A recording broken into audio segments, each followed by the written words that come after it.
کل یہ بچے جلدی بڑے ہو جائیں گے اور پرندوں کی طرح اڑ جائیں گے، ہر کوئی اپنے اپنے آشیانے کی طرف، اور آپ کی ساری فکر بس ایک اچھا کھانا بنانے کی ہوگی، تاکہ آپ انہیں بس 1 گھنٹہ کے لیے اپنے ارد گرد جمع کر سکیں۔ پھر جلدی سے سب اپنی دنیا میں واپس چلے جائیں گے اور آپ کو اکیلا چھوڑ دیں گے۔ آپ سوچیں گی، اگلے دن کے لیے کیا پکاؤں اور کس کے لیے پکاؤں، جب گھر میں بس آپ اور ان کا والد ہی ہوں گے۔ کوئی بیٹی اسکول سے واپس آ کر سیڑھیوں پر آپ کے کھانے کی خوشبو کو سونگھتے ہوئے یہ نہیں کہے گی، امی، بہت بھوک لگی ہے۔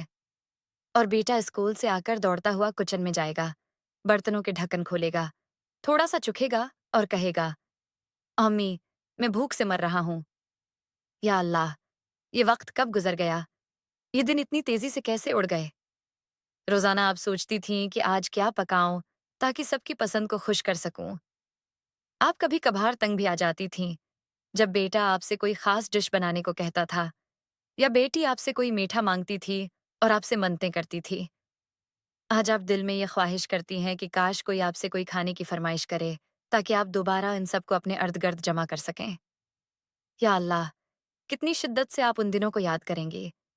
اس لیے میں آپ کو نصیحت کروں گی، اللہ کی خاطر اپنے بچوں کی موجودگی کا خوب مزہ لیں، ان کے بکھرے ہوئے کھلونوں، ہر جگہ پھیلی ہوئی چیزوں اور بکھرے ہوئے گھر کا بھی مزہ لیں، ان کے مذاق، کھیل کود اور شور شرابے کا بھی مزہ لیں جو آج آپ کو سر درد دیتا ہے۔ خوب مزہ لیں، یقین کریں، جب آپ کا گھر بے حد صاف اور بے حد پرسکون ہو جائے گا تو یہ سب یاد آئے گا۔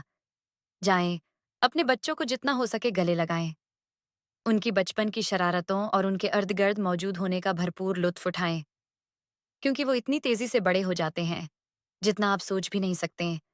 ان کی خوشبو اور ان کی موجودگی کا مزہ لیں۔ آج آپ کے پاس ان کا پورا دن ہے، لیکن کل شاید آپ کو بس 1 گھنٹہ ملے گا۔ ان کے ساتھ اپنی زندگی دل سے جائیں۔